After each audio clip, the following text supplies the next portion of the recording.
आप सभी को नमस्कार। स्वागत है आप सभी का आपके अपने चैनल में जिसका नाम है न्यू अपडेट। रक्षाबंधन के उपलक्ष्य पे 27 एजेंडों पर मोहर लग चुकी है। रक्षाबंधन पे सभी दीदियों की योगी आदित्यनाथ जी ने सभी दीदियों का किराया फ्री कर दिया है, जिसे पूरा बताया गया है कि दीदी जा सकती हैं और आ भी सकती हैं और साथ में एक भाई को भी ले सकती है ना। पूरी जानकारी दी गई है, कौन कौन से एजेंडे हैं, किसको किसको फायदा होने वाला है, किस विभाग में कितना पैसा, कितना बजट पास हुआ है, पूरी चीजें बताई गई हैं। आप इसमें देख सकते हैं। 22 करोड़ रुपया, अभी 22 करोड़ 50 लाख रुपया पर मंथ हम लोग का अभी अनुमानित है। अब कोई कुछ घट बढ़ सकता है, क्योंकि अभी हम लोग केवल 2011 की जनगणना के आधार पर किए हैं। तो 2011 से लेके 11 वर्षों में जो जनसंख्या बढ़ी है, तो उसका आकलन पूरा हमको नहीं जो है, लेकिन अभी तक हमको है 22 करोड़ 50 लाख रुपया पर मंथ। ये लगभग 88,438 महिला यात्रियों द्वारा मुफ्त यात्रा किए जाने का अनुमान है। एक मोटा जो आकलन किया गया है 2011 के 88,438 पर डे 38। ये 2011 की जनगणना है, लेकिन थोड़ा कुछ बढ़ेगा इसमें।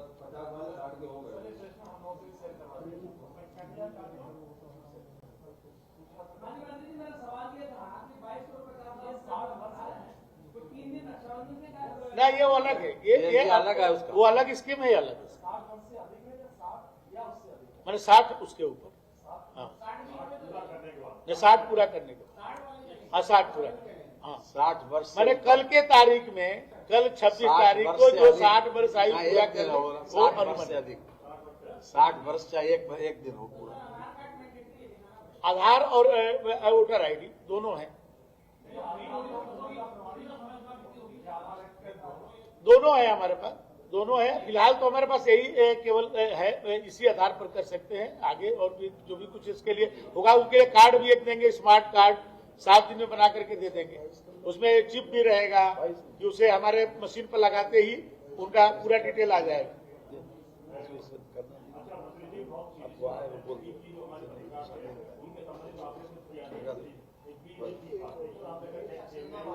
नहीं, मैंने कहा था पूरा भी होगा।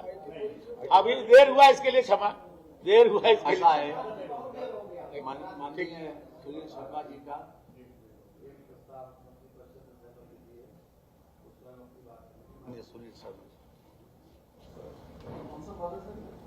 उत्तर प्रदेश IT/ITS पॉलिसी 2022 ये में बनी थी। IT इलेक्ट्रॉनिक्स द्वारा जो 22 नंबर जी 22 11 पे तो दूसरा है, 22 का है।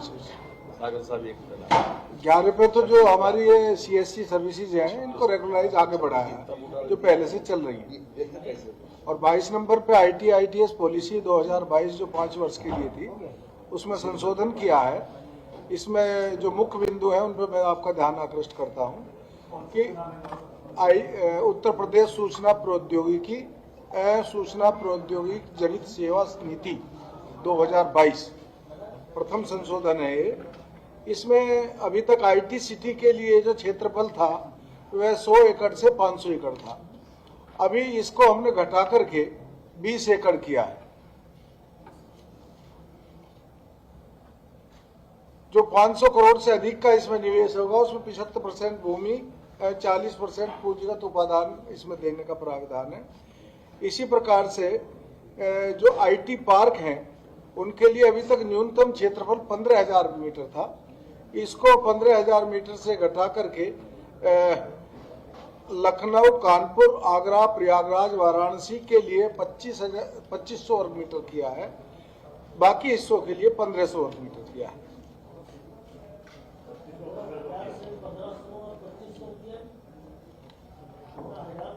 15,000 वर्ग मीटर जो था उसको 2,500 कर दिया इन 5 शहरों में, बाकी में 1,500 वर्ग मीटर। ये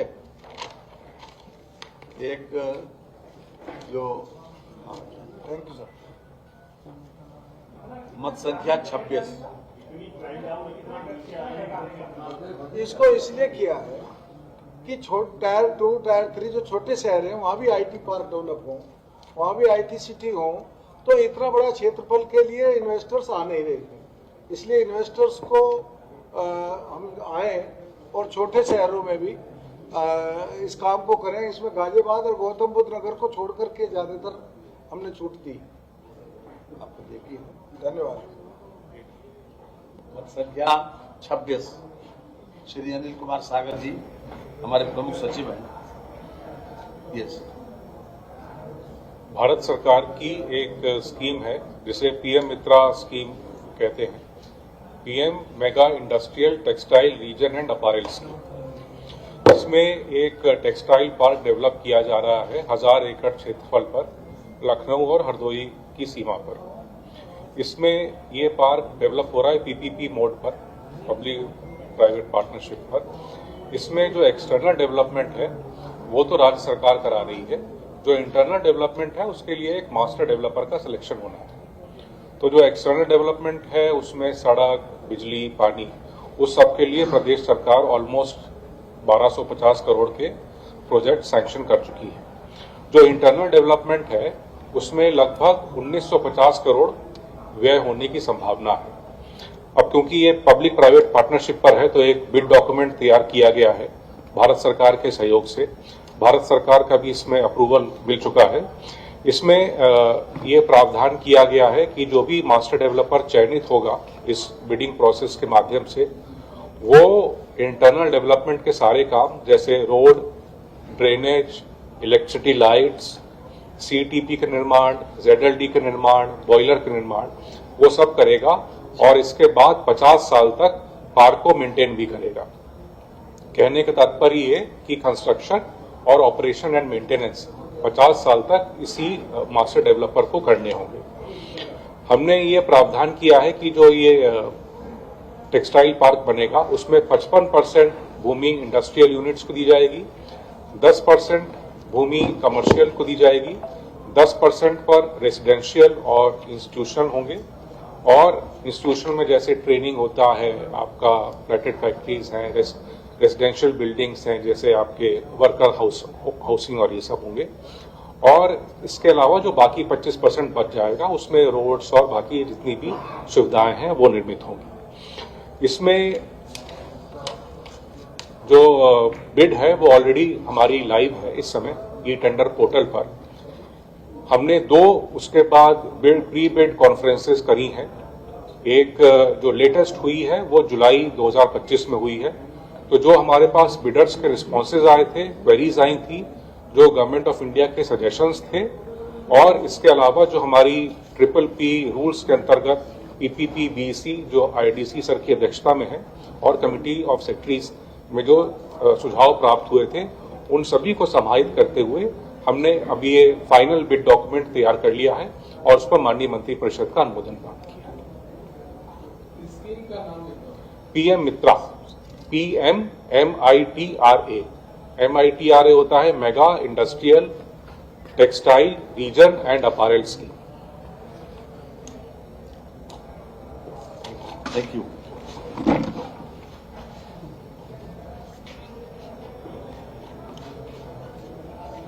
बहुत बहुत धन्यवाद।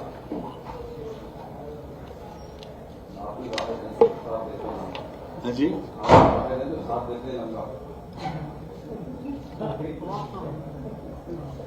क्या कह रहे हैं आप?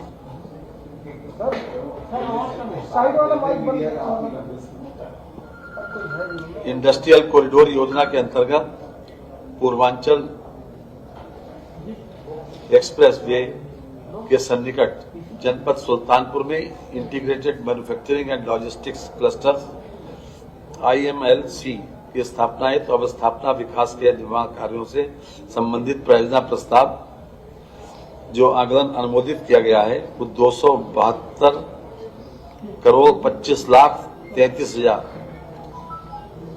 एक विशेष रूप से जितने भी हमारे ये बने एक्सप्रेस वे, इसके किनारे हमारा लक्ष्य है कि हम 12,700 एकड़ लैंड एक्वायर करके उसको इंडस्ट्रियलाइजेशन डेवलप करें। वहां पर इंडस्ट्री को डेवलप करने का एक लक्ष्य है। इसमें से अभी तक 10,922 एकड़ जमीन हम ले चुके हैं। 27 क्लस्टर इसके लिए बनाए इंडस्ट्री के लिए। इसी तरह से ये जो अभी हमने आपको बताया कि इंडस्ट्रियल कॉरिडोर के अंतर्गत 272 सुल्तानपुर में integrated manufacturing and logistic clusters की स्थापना की गई। इसमें राज्य सरकार का जो संभावित व्यय है वो मैंने बताया। इसमें खास तौर से जनपद सुल्तानपुर में उद्योगों की स्थापना से जनपद का विकास होगा तथा जन सामान्य को जनपद में ही रोजगार के अवसर प्राप्त होंगे। तो जो एक्सप्रेस वे बने हैं उसके किनारे इस प्रकार से लैंड लेकर और इंडस्ट्रियलाइजेशन किया जाए ताकि हमारी आर्थिक स्थिति स्ट्रेंथन हो और बहुत बड़े पैमाने पर रोजगार भी के अवसर भी सृजित होते हैं। दूसरा है, ये भी इंडस्ट्री विभाग का है, झांसी लिंक एक्सप्रेसवे परियोजना को विकसित किए जाने के संबंध में बीडा क्षेत्र डिफेंस कॉरिडोर तथा जनपद झांसी के समीप महत्वपूर्ण स्थलों तक प्रदेश एवं देश के अन्य क्षेत्रों से सुरक्षित द्रुतगति यातायात आवागमन हेतु झांसी की लिंक एक्सप्रेसवे परियोजना का विकास 7,968.30 करोड़ से आज मंत्री परिषद ने अनुमोदित किया है। 968.30 7,968 उनको लेटर ऑफ कंफर्ट जारी होगा। यह है 1,16,057 छात्र हैं और 551 करोड़ 85 लाख रुपए की धनराशि है। समाज कल्याण विभाग का सामान्य वर्ग में 91,078 छात्र हैं, इनको 163.42 करोड़ रुपए की धनराशि दी जाएगी। अनुसूचित जाति के लोगों की संख्या 64,971 है, इन्हें 58 करोड़ 17 लाख रुपए की धनराशि दी जाएगी। 64,971 तो छात्र हैं, 58.17 करोड़। अनुसूचित जनजाति में 5,192 छात्र हैं, उनको 9.21 करोड़ रुपए की धनराशि छात्रवृत्ति दी जाएगी। पिछड़ा वर्ग में 1,36,136 छात्र हैं, इनको 300 करोड़ रुपए की राशि दी जाएगी।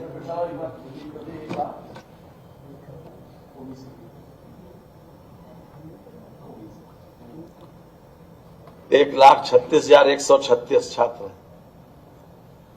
300 करोड़ रुपए की धनराशि इसके लिए अब मुक्त होने पर मंत्रिपरिषद ने सहमति दी है।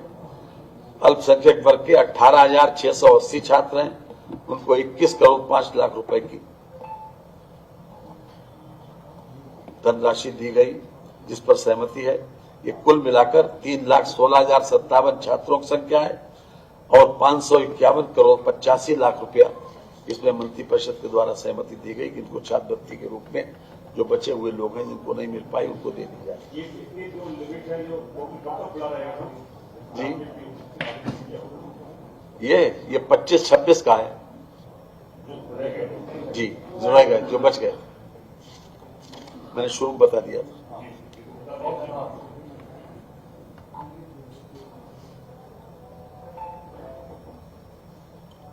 25वां 20 उत्तर प्रदेश सामाजिक सुरक्षा नियमावली, उत्तर प्रदेश उपजीविका सुरक्षा स्वास्थ्य एवं कार्य दिशा नियमावली, प्रदेश सरकार में अभिसूचित उत्तर प्रदेश सूचना प्रौद्योगिकी, यह नहीं तो एक श्रम विभाग का है, 20 श्रम का है, 21 श्रम का है और जो IT एवं इलेक्ट्रॉनिक नियमावली में क्या बताएं। नियमावली को ऐसी को जो अभी तक इंटर्नशिप दी जाती थी वो मात्र थी 12,000, अब उसको बढ़ा के 25,000 कर दिया गया। यह है बस 25वां जी, MBBS और BDS।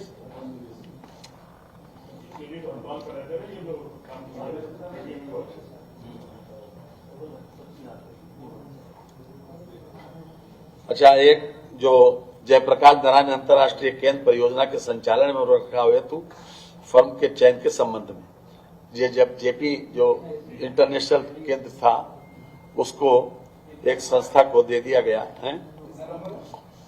ये 27वां नंबर, 26वां नंबर अनिल सागर बता गए। जयप्रकाश नारायण अंतर्राष्ट्रीय केंद्र परियोजना को एज एज वेरियस बेसिस पर संचालन पर रख रखाव हेतु उच्चतम निविदादाता firm Messrs Vrindavan Bottlers Private Limited and Rockwood Hotels and Resorts Private Limited को चयनित करते हुए अनुषांगिक कार्रवाई हेतु लखनऊ विकास प्राधिकरण को अधिकृत किए जाने का प्रस्ताव आया था, उस पर मंत्रिपरिषद ने सहमति दे दी। परियोजना के अंतर्गत राज्य स्तर का auditorium Vrindavan Bottlers Private Limited and Rockwood Hotels and Resorts Private Limited, Rockwood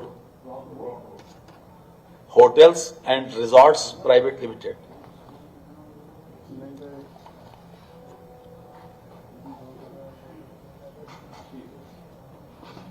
इनको दे दिया गया है 30 वर्षों के लिए। हाँ जी, इसमें लगभग 821 करोड़ रुपए का 818 करोड़ रुपए व्यय हुआ था और ये करीब 857 करोड़ रुपए मैं ब्याज के 30 वर्ष में ब्याज ये चुकाएंगे डेवलपमेंट अथॉरिटी वाले 5% वार्षिक ब्याज की दर से 857 करोड़ रुपया इसका बनेगा, जो 30 वर्ष में डेवलपमेंट अथॉरिटी चुकाएगी गवर्नमेंट को। इस कंपनी को ने इसको लिया है इसके संचालन के लिए।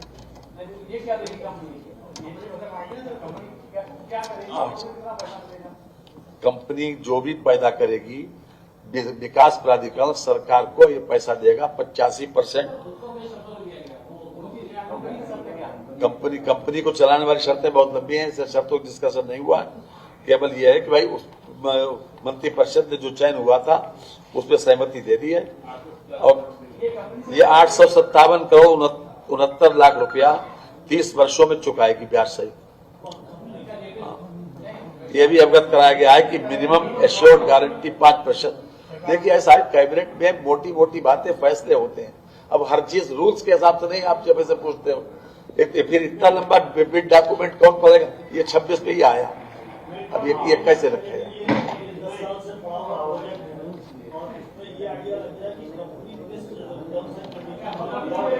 कंपनी 30 वर्ष से संचालन करेगी। हाँ, ये ऑडिटोरियम कन्वेंशन सेंटर की सुविधा विश्व स्तरीय sports complex multipurpose sports court के साथ ही मल्टी लेवल पार्किंग की सुविधा उपलब्ध होगी, जिसका प्रयोग जनमानस द्वारा किया जाएगा। जन सामान्य को राज्य स्तर का ऑडिटोरियम कन्वेंशन सेंटर विश्व स्तरीय स्पोर्ट्स कॉम्प्लेक्स मल्टीपर्पज स्पोर्ट्स के साथ मल्टी लेवल पार्किंग की सुविधा भी उपलब्ध होगी।